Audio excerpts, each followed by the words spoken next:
You don't look like someone with $500,000, so unless you want trouble, I suggest you leave before I call the police." The words sliced through the quiet hum of the bank lobby like a razor. They came from Thomas, the branch manager of First National Bank, his voice flat, but loaded with contempt. His eyes, narrowed with suspicion, were fixed on the man standing before him.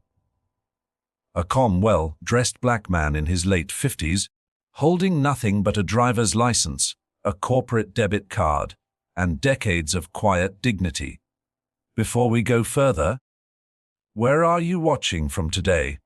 And if stories like this move you, make you think, or simply stir something inside, please take a moment to subscribe to the channel.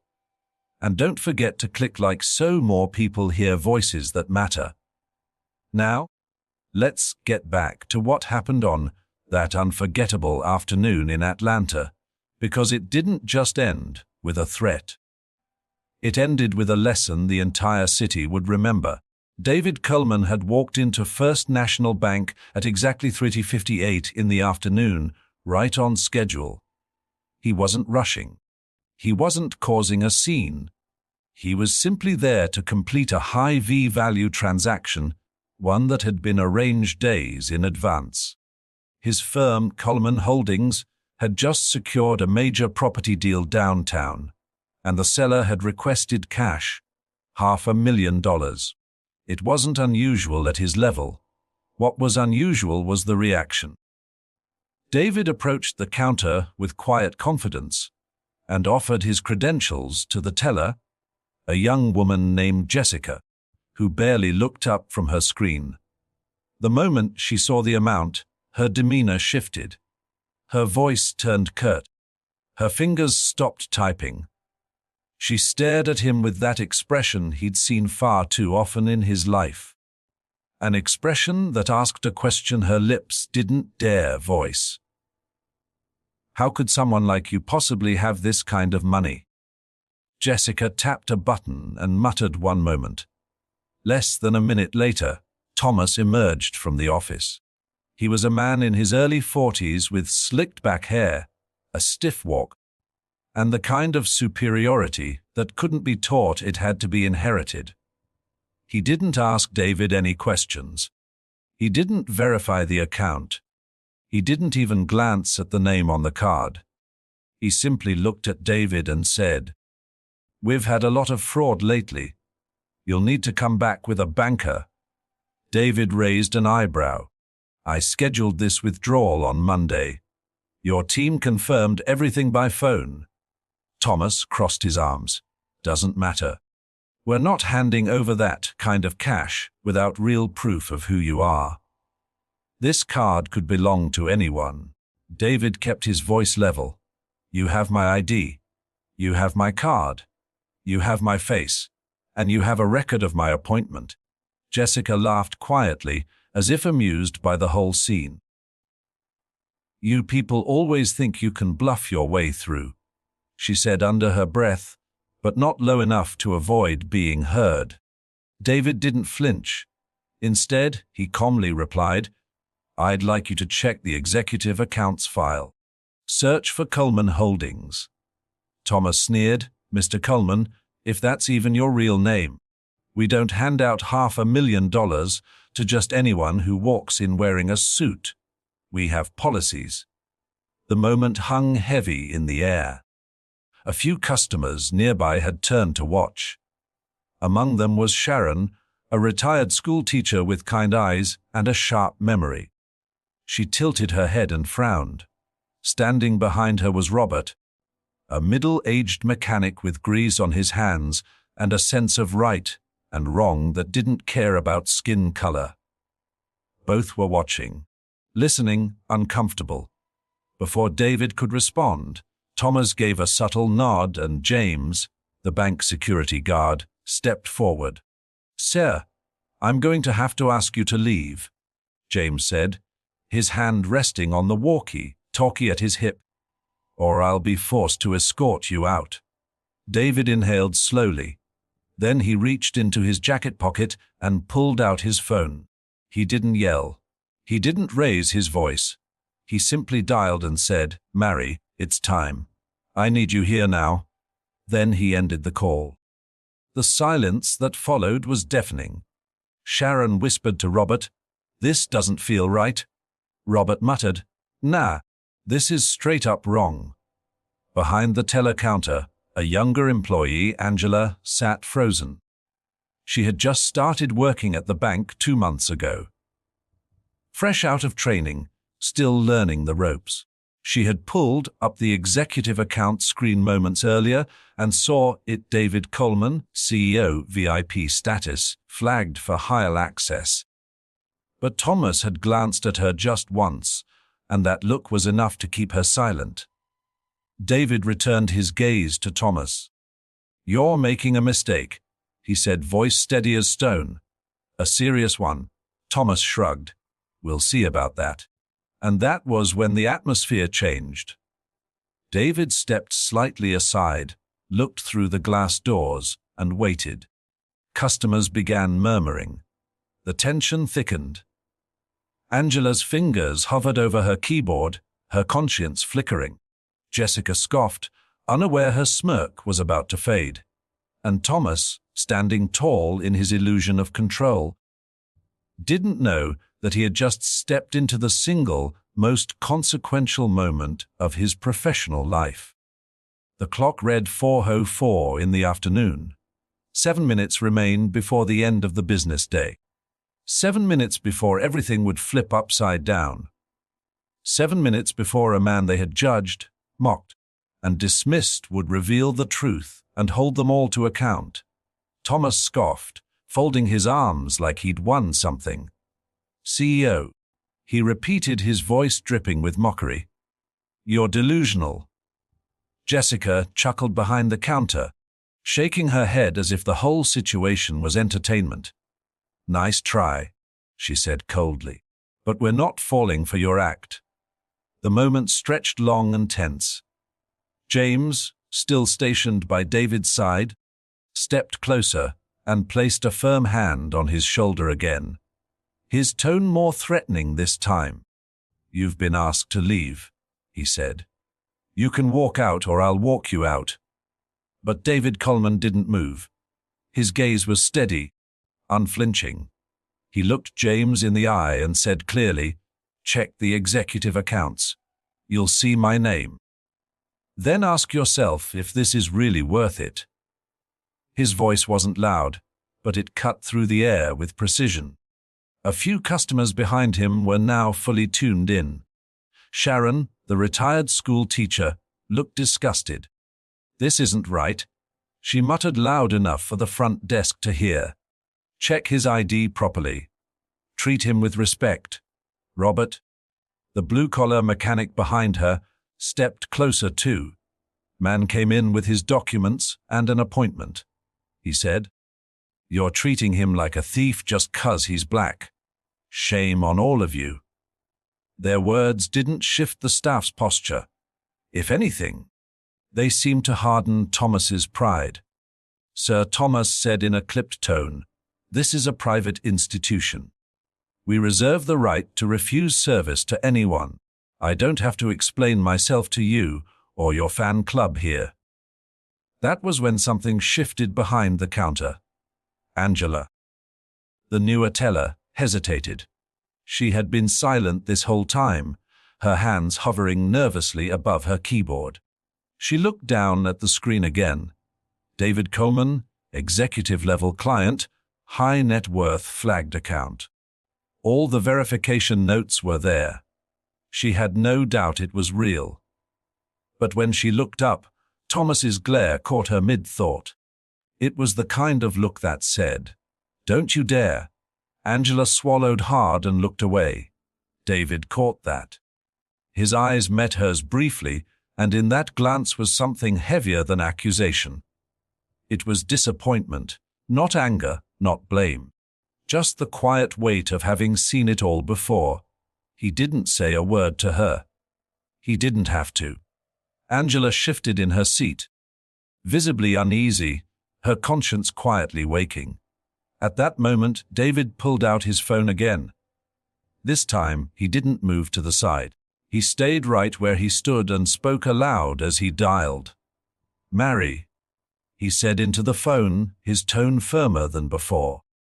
"Bring the documents, all of them, and hurry." He ended the call without another word. Jessica rolled her eyes and whispered something to Thomas, who smirked. "Trying to stage a show now," he said mockingly. "What's next?" "Camera crew." David didn't respond. He didn't need to. The energy in the room was already shifting. Customers were whispering. Phones were coming out. Sharon folded her arms, standing her ground like a woman who'd seen too many injustices to ignore another. Robert stared directly at James and said, "You better hope that man's who he says he is. 'Cause if he is, you're about to lose that badge." "Brother." James flinched slightly, the first crack in his otherwise mechanical obedience. David stood still, perfectly still, like a mountain in a storm. He didn't lash out. He didn't raise his voice. But the longer he stood, the more Thomas's confidence began to crack. You could see it barely, but it was there.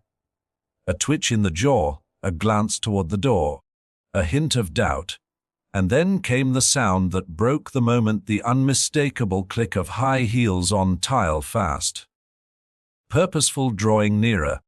Everyone turned their heads at once. Through the glass doors of First National Bank, a woman in a dark suit was approaching, shoulders squared, stride, sharp, a leather folder clutched tightly in her hand. It was Mary, David's assistant, and from the fire in her expression, she hadn't come to play nice. Thomas straightened up like he suddenly remembered he had a spine. Jessica tried to busy herself at the terminal, pretending not to notice the growing tension. Angela's breath caught in her throat. She knew who that was. Everyone did. Mary had a reputation for being ruthless in corporate circles, a former litigator who had left law to run operations for Coleman Holdings. If she was coming in person, something serious was about to happen. The seconds stretched. David turned slightly, just enough to greet Mary with a nod. She stepped beside him, cool and collected, and handed him the folder. Then she turned to face Thomas and asked one question. "Would you like to see your termination letter now or after the documents?" Gasps rippled through the crowd. Even Robert let out a low whistle. Sharon's hand flew to her mouth. Thomas blinked like someone had thrown water in his face. "Excuse me," he said, his voice suddenly unsure. But Mary wasn't done. She opened the folder and revealed 3 pages, copies of board filings, corporate resolutions, and a notarized letter confirming David Coleman as CEO and controlling shareholder of Coleman Holdings, a key investor in First National Bank. Jessica powled. James stepped back. Angela sat completely still, as if frozen in place. Thomas, for the first time, looked visibly rattled. "These could be fake," he muttered. But even he didn't believe his own words. Mary stared at him and said coldly, "Or you could have verified them 3 calls ago. But you didn't. And now it's too late." David, still calm, said quietly, "Call Charles. He'll sort this out." That name hit like a silent bomb. Charles was the branch director, the highest authority in the building. And if David was invoking him directly, things were already far above Thomas's pay grade. Thomas reached for the phone with a trembling hand. The line rang. The entire lobby watched in silence, holding its breath.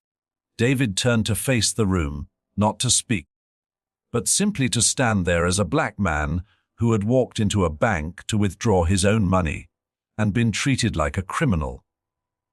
And now, with every tick of the clock, the tide was rising.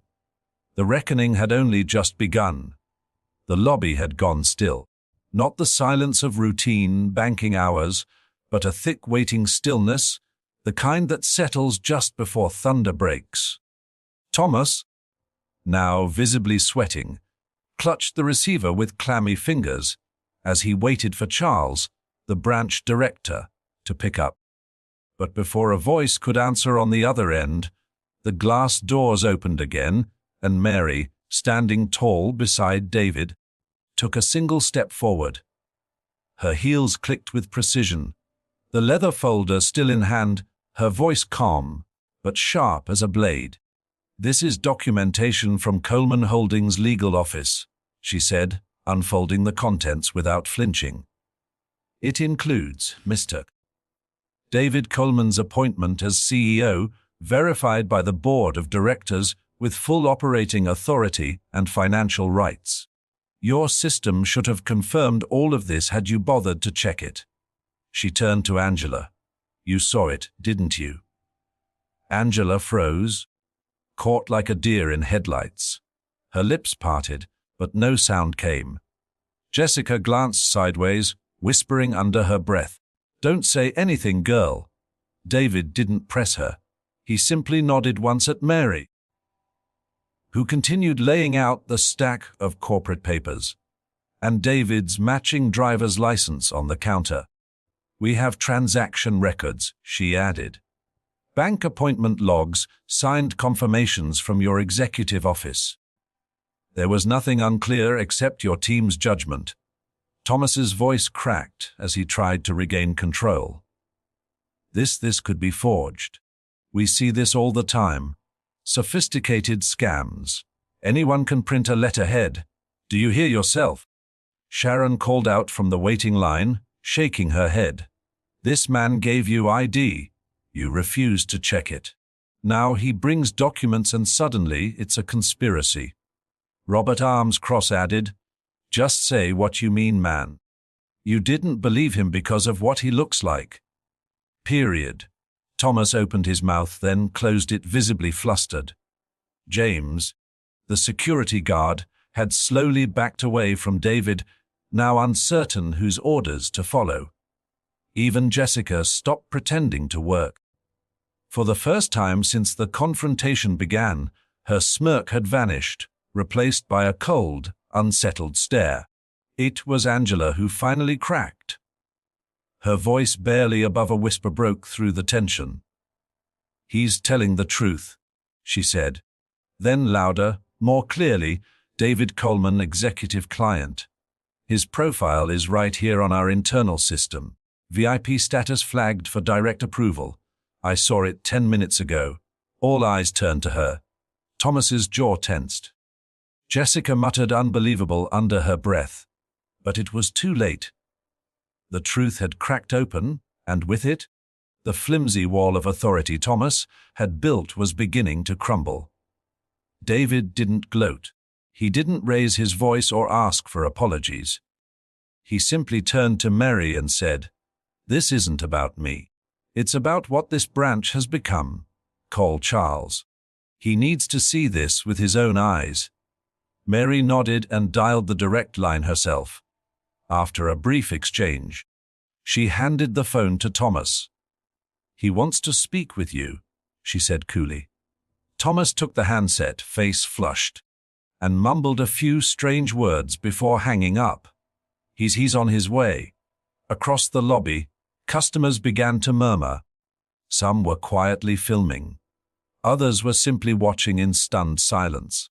Sharon looked on with pride in her eyes while Robert whispered, "Finally." Jessica stepped back from her terminal. Her usual confidence was gone, replaced with something closer to dread. James, once stiff and obedient, now stood awkwardly by the wall, unsure of where he belonged in the power dynamic that had clearly shifted. And Angela, her shoulders finally relaxed, like she had stepped out from under a shadow, slowly moved toward the edge of the counter closer to David. "I'm sorry," she said quietly. "I wanted to say something sooner, but you saw how he looked at me." David gave her a long, measured look. He didn't scold. He didn't smile. He just said, "It's never easy to speak up, but it matters." Then he added, "Not unkindly, especially when you're the one holding the truth." At that moment, the lobby doors opened again.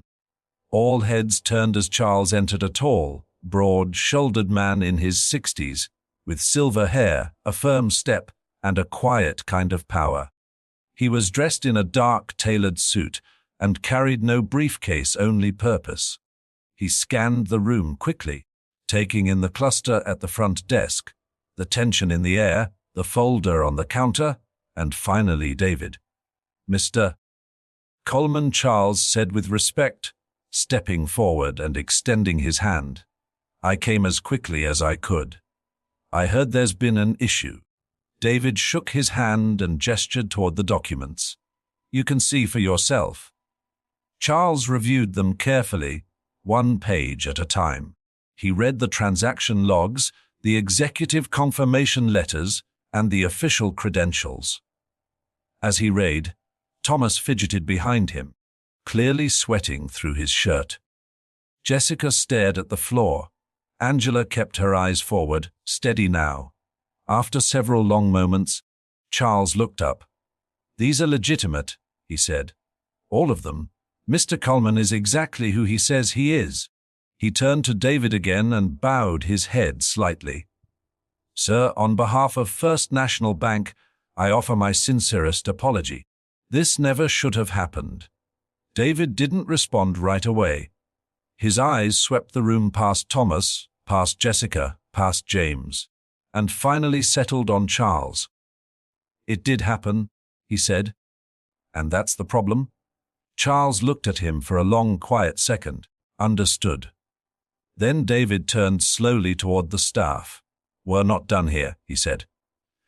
His voice carried weight now, not just calm, but command. "We'll address this when the branch closes. I want everyone present." Thomas stiffened. "What's that supposed to mean?" David looked at him unblinking.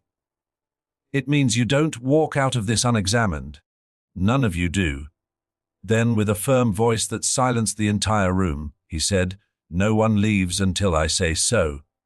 Charles didn't argue. Mary didn't blink. And the room, once thick with doubt, now braced for what was coming. The clock on the wall read 4:39 in the afternoon, just 21 minutes until closing. But no one was going anywhere. Not yet. Because justice, real uncomfortable, overdue justice, was finally walking through the front door. By the time the bank clock struck 5, the usual click of locking doors didn't mark the end of a quiet business day. It marked the beginning of a reckoning.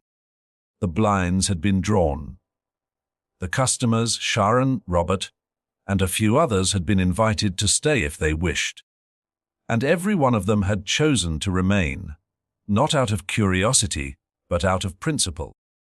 They wanted to see what accountability looked like. Charles stood near the back office, arms folded, watching everything unfold, with the solemn awareness that his branch was about to be rewritten in the public's memory.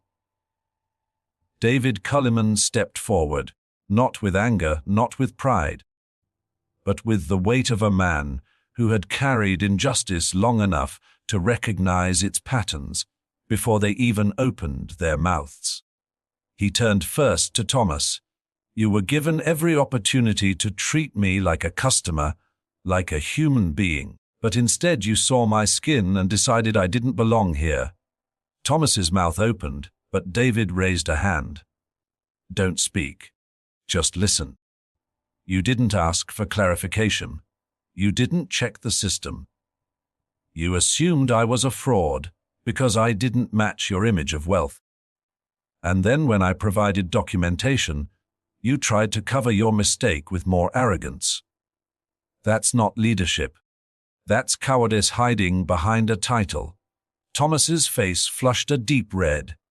He looked to Charles for backup, but Charles said nothing. David then turned to Jessica. "You laughed," mocked said. "You people, that's not unconscious bias. That's overt disrespect. And it's dangerous, especially in institutions that handle people's futures. You don't get to smile while undermining someone's dignity." Jessica looked down her cheeks. pale lips pressed together as if trying to hold back excuses that no longer mattered. Then David looked at James. "You were told to remove me, and you followed those orders without asking a single question. You didn't verify. You didn't hesitate. You just acted like I was a problem to remove." James shifted uncomfortably, staring at the floor. "I was just doing my job," he muttered. David's reply was quiet but firm. "That excuse has defended every injustice in history." The room remained still. Angela stood at her station, hands trembling slightly, her eyes filled with guilt. She didn't wait for David to turn. She spoke first. "I saw your account. I knew who you were. I should have said something, but I was afraid. I didn't want to lose my job." David nodded slowly. "Fear is real, but so is silence, and silence allows people like them to keep doing what they do. Next time, don't let fear make you complicit. Speak up sooner. Someone's dignity might depend on it." She nodded through tears, whispering, "I will. I promise." At the far side of the lobby, Daniel, the young intern who had stayed quiet through it all, clutched his notepad wide-eyed. He hadn't said a word, but you could tell he was watching everything, memorizing each detail like a student studying a lesson no school ever taught. David noticed him and said gently, "Daniel, remember this moment. One day you'll have power in your own hands. Use it to protect people, not punish them." The words seemed to land like thunder inside the young man's chest. His head nodded quickly, almost instinctively. Charles stepped forward. "Mr. Coleman," he said, voice calm but weighted. "As director, I fully support any decisions you make. What happened here was unacceptable." David turned back to the three employees in question. "Then let's make it official." He looked each of them in the eye, not with vengeance, but with finality. "Thomas Jessica James, you are hereby terminated effective immediately. Your conduct today violated both policy and human decency. You are no longer representatives of this institution." The words hit like a gavel striking hardwood. Thomas's jaw clenched. "You can't just fire us," he snapped. "You're not even on the payroll." Charles raised a hand and replied evenly. "He's a majority shareholder, a CEO, and he has every legal authority to remove staff in breach of client protection standards. I'll have HR formalize it." Jessica stepped back, visibly shaken. James said nothing. He simply turned and walked toward the exit, his badge already unclipped. The lobby stayed silent as the three of them walked out one by one, heads lowered, the reality settling on their shoulders like a storm they never saw coming. Robert gave a single nod of approval. Sharon whispered, "That's what justice looks like." David remained still for a moment, breathing slowly, letting the silence say what words no longer needed to. Then he turned to face the rest of the room, the remaining staff, the witnesses, the leadership. "This isn't just about me," he said. "It's about the next man who walks in with dark skin and a bank card. It's about the woman who gets doubted before she opens her mouth. It's about every silent moment that allows discrimination to breathe." His voice didn't rise, but it carried. "Today I had power, but most don't. So the question isn't how you treat someone when they have influence. It's how you treat someone when you think they have none." The words landed like stones in a still pond, rippling across every face in the room. Angela wiped her eyes. Daniel straightened his shoulders. Charles bowed his head slightly, and Mary, still standing off to the side, gave the smallest nod, one of pride, not position. David glanced at the clock. "Now," he said, "before I leave, I want to speak to all of you, staff leadership and those who stayed. You should hear this." He paused and added, "Because the next part isn't about accountability. It's about change. And just like that, the temperature in the room shifted again, not with tension, but with anticipation. The firings were done. But the conversation was just beginning. Because what David had to say next wasn't just for them. It was for all of us. As the dust of the confrontation settled, and the doors of the bank remained locked behind the dismissed employees, David Coleman stood in the center of the lobby, surrounded by stunned silence and watchful eyes. The hum of air conditioning, the soft rustle of paper, the occasional shuffle of nervous feet. Those were the only sounds that filled the room, but no one dared speak. Charles, standing beside Mary, looked on with quiet approval, while Angela hovered near her terminal, her posture a blend of shame and hope. Jessica's seat sat empty now, and James's absence at the door was a reminder that what had just taken place was not performance. It was a turning point. Thomas had left with a scowl that quickly wilted under the glares of customers still watching. Now David faced the remaining staff and the loyal few who had stayed to witness it all. His tone was calm, but every syllable carried weight. Some of you, he began, chose silence today. Some chose to watch. Others chose to speak. His eyes briefly met Angela's. There's no shame in fear, he said, only in letting fear become your compass. Angela swallowed hard and stepped forward. Mr. Coleman, I need to say something. David nodded. Go ahead. Her voice was shaky at first, but grew steadier as she spoke. I saw your account early. I saw your name. I knew it was real. But I looked at Thomas and I froze. I didn't want to lose my job. But that's no excuse. I was wrong to stay quiet. You didn't deserve what happened. David studied her. He didn't respond with praise or forgiveness. Instead, he offered truth. Courage doesn't always roar. Sometimes it whispers late, but still shows up. You spoke now. That matters. Just don't wait next time. Angela's shoulders dropped slightly, as if an invisible weight had shifted. I won't, she said quietly. Then came a voice from the back, young, hesitant, but filled with sincerity.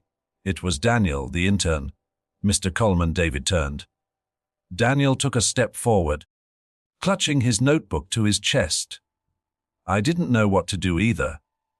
I've only been here a few weeks, but watching all this, watching you, it changed something in me. I want to be someone who speaks up too. I want to be someone who leads like you do. The words came from a place untouched by ego. They were raw, simple, and powerful. David offered a rare smile, not wide but real. Then remember this day, he said, not because of what happened to me, but because of what it revealed. Remember how easy it is for a system to break down when good people stay quiet. Daniel nodded, his face flushing with determination. Mary stepped forward and placed a gentle hand on David's arm. You should finish this, she said. They're ready. David turned to the group, including Charles, Sharon, Robert, Angela, Daniel, and the remaining tellers and clerks. This branch doesn't need a new paint job or a new sign. It needs a new culture. Respect should never depend on perception. Integrity should never bow to bias. He looked to Charles. Do you support change here? Charles nodded without hesitation. I do. Then start today, David said. Retrain every employee. Implement oversight. Hold staff accountable not just to numbers but to values. Every teller, every guard, every manager, Charles replied, we will. Starting with internal audits and a new code of conduct, David added. And make it public. Let your customers know this bank chooses justice over convenience. Let them know silence won't be policy anymore. At that moment, Sharon, the retired school teacher, stepped forward. May I? She asked. David nodded. Sharon addressed the staff gently but firmly. I taught for 42 years in Atlanta public schools. I've seen how young minds mirror what adults allow. What happened here today is what happens when bias goes unchecked, and what redemption looks like when someone refuses to walk away. Don't forget what you saw here. Because people like me, we've lived it for decades, and people like David Coleman. They've carried it with grace, but that doesn't mean it's light. Robert, standing beside her, added, "That's right. And I'm just a mechanic. Grace under my nails and all. But I've been turned away from counters like this too. You never forget being looked at like a threat instead of a man. What happened today? This wasn't just about money. It was about dignity."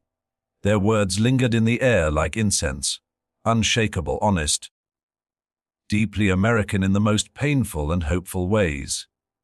David stood a little taller, as if the voices around him added to his presence. He looked back at the staff and said, "I didn't come here today expecting any of this. I came to withdraw funds for a deal. But what I saw instead was a chance, a moment to draw a line in the sand, not with anger, but with truth. That's what leadership is." Mary checked her watch, then whispered, "The press will ask questions when this hits the wire." David nodded. "Let them. The truth will speak for itself." He walked slowly toward the exit, then stopped halfway and turned back. "To everyone who stayed," he said, "thank you. This isn't just the end of a mistake. It's the beginning of something better. But only if you keep choosing courage."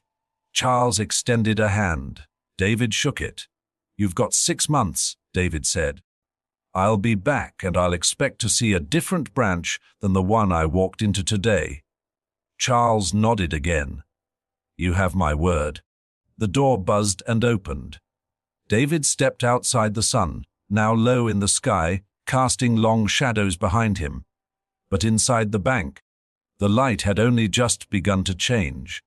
The air inside First National Bank felt different now. Not just because the loudest voices had exited, but because something quieter and stronger had taken root. After David Coleman's final words and steady departure, a hush lingered over the lobby, not of confusion or fear, but of reflection. People weren't just stunned, they were changed. Charles stood at the center with a posture that seemed to carry both humility and responsibility. He cleared his throat gently and said, "Everyone, please stay. Before we close the night, I want us to take a moment together." Around him, staff members slowly gathered. Angela stepped forward without needing to be called. Daniel came with his notebook still clutched in one hand, the pen tucked behind his ear like a student hungry to learn. Sharon and Robert remained as well, choosing not to leave just yet, as if their presence gave this moment a kind of moral weight. Then, almost unexpectedly, Mary returned to the middle of the room. She wasn't just David's assistant. She had been his witness, his second voice, and the person who knew exactly how much he'd held in, how often he'd swallowed indignity for the sake of peace. Her voice, when it came, was low and even. "You may not realize it now, but you just witnessed something rare. Not because it was dramatic or public or uncomfortable, but because someone with power chose not to use it for revenge." Her eyes scanned the room. "Mr. Coleman didn't embarrass you. He didn't shout. He could have, but he didn't. He showed you that strength doesn't always raise its voice. Sometimes it just tells the truth and waits for the echo." Angela wiped at her eyes again, no longer hiding her emotion. It echoed. She said softly, loud and clear. Daniel nodded. "For me too." Charles turned to his staff, his voice firmer now. "Then let's not waste this moment. I've been in this job a long time. I've seen complaints come and go. But today was different. Today, we were held accountable in real time. That's not something we can forget or recover from by simply saying sorry. We have to change. A silence passed not from reluctance but from agreement. No one disagreed with what Charles said. And that's when Sharon, steady and dignified, took one final step forward. Then let me offer this. She said, as a retired educator, I know systems don't change with rules. They change with culture. If you want this branch to heal, then it can't just be about checking diversity boxes or posting new slogans. It's about how you look at people, how you pause before judging, how you speak, especially when you think no one's watching. Robert added, and how you back someone up when they're telling the truth, even if it's uncomfortable. Mary gave them both a look of gratitude. That's what David was hoping for. Not to fire people, not to shame them, but to plant a seed. It's up to you now to water it. Angela turned toward Charles.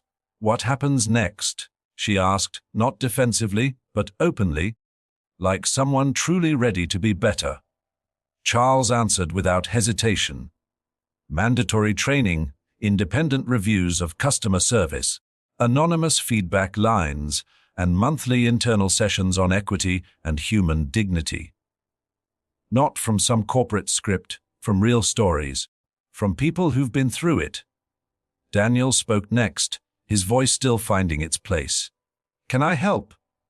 I know I'm just an intern, but I want to be part of that change. Charles smiled. That's exactly the spirit we need. You're not just anything, Daniel. You're someone who saw the problem and chose to stay. That counts for more than you know. Angela then surprised them all by walking to the counter and pulling out a small folded piece of paper from her drawer. She unfolded it and held it up. This is a copy of Mr. Coleman's account profile, the one I didn't speak up about earlier. Her voice cracked but held steady. I'm keeping it in my drawer, not to shame myself, but to remind myself that I saw it, that I knew better, that next time I won't wait. A hush fell again, this time heavy with respect. No one asked her to put it away. No one questioned her intention. Even Mary gave the smallest nod. That's courage, she said quietly. Owning what you could have done differently. The group stood in thoughtful stillness, and then Charles raised his voice, just enough to speak to the entire room. Let tonight be the start, not the fix, but the foundation. We will become a place where justice doesn't arrive at closing time, but is present every time the doors open. Murmurs of agreement followed, small but sincere, and then Daniel, with all his youthful honesty, looked up and said, Mater. Coleman said he'd be back in 6 months. Charles nodded. And we'll be ready for him, Sharon smiled. And if you're not, trust me, I'll be right behind him. Laughter broke the tension at last, soft and human. Robert clapped Daniel gently on the back. Angela exhaled deeply, her first real breath of peace in hours. Mary looked out the window where night had fully settled in, then turned back to the room and said, Thank you, all of you, for staying, for listening, and for choosing to grow instead of retreat. As she gathered her things to leave, she paused by Angela and whispered, He'll remember you. Angela looked at her surprised. Why? Mary answered without hesitation. Because you changed. The clock ticked softly overhead and the fluorescent lights hummed. But the room, once divided by judgment and fear, now felt like something closer to unity. Not perfection. Not yet, but a start. And in stories like this, a start is everything. 6 months passed, and the skyline of downtown Atlanta remained the same. Shimmering towers, restless traffic, sunlight bouncing off the windows of buildings that held 1,000 daily dramas within. But inside First National Bank, something had shifted permanently. It wasn't visible on a spreadsheet or measured in foot traffic. But the change was real, and it pulsed through every interaction, every transaction, every welcome at the door. The branch that had once humiliated David Coleman had quietly become a symbol of something far greater than redemption. It had become a model of intentional culture change. The doors now opened each morning with purpose. Angela, once the hesitant teller, frozen by fear, now stood with quiet confidence behind the counter, not because the job changed, but because she had. She greeted each customer with clear eyes and steady words, never forgetting the weight of her silence that day, nor the strength it took to speak afterward. She had completed a diversity and ethics course at her own expense, then requested to mentor new hires on empathy, accountability, and integrity, and when asked why, she'd say softly, "Because I didn't act when I should have. I won't make that mistake again." Daniel, the young intern with fire in his eyes and a notebook in his hand, had finished his internship. But Charles brought him back as a part-time employee, then promoted him to training assistant. It was Daniel who now led orientation sessions for new staff, opening each one with a quote from David's speech. "The real test of character is how you treat someone when you think they have no power." He didn't recite it like a slogan. He carried it like a compass, and the staff listened, because Daniel had been there when the branch learned the hard way what that lesson meant. Charles, the branch director, had made good on every commitment. The monthly training sessions weren't just checkboxes. They became real conversations with staff sharing lived experiences, some painful, some hopeful. Anonymous surveys were implemented. Internal audits became routine, and an equity liaison was appointed. Charles didn't pretend to be perfect, but he led by showing that transparency was strength, not risk. Every Friday, he placed a handwritten quote near the entrance. One morning it read, "Justice delayed is dignity denied." That quote, too, came from David Coleman. And speaking of David, he returned right on time. It was a quiet Tuesday morning when he walked through those same glass doors.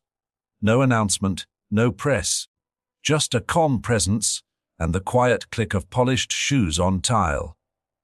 He wasn't wearing a suit that day, just a crisp shirt slacks, and the same unshakable dignity that once silenced a lobby full of doubters. The moment Angela saw him, she stood upright and smiled, this time with no hesitation, and said, "Welcome back, Mr. Coleman. We've been expecting you." Charles came from the back and extended a hand, not just in formality, but with the genuine warmth of someone who had faced the fire and chosen to grow. "We kept our word," he said.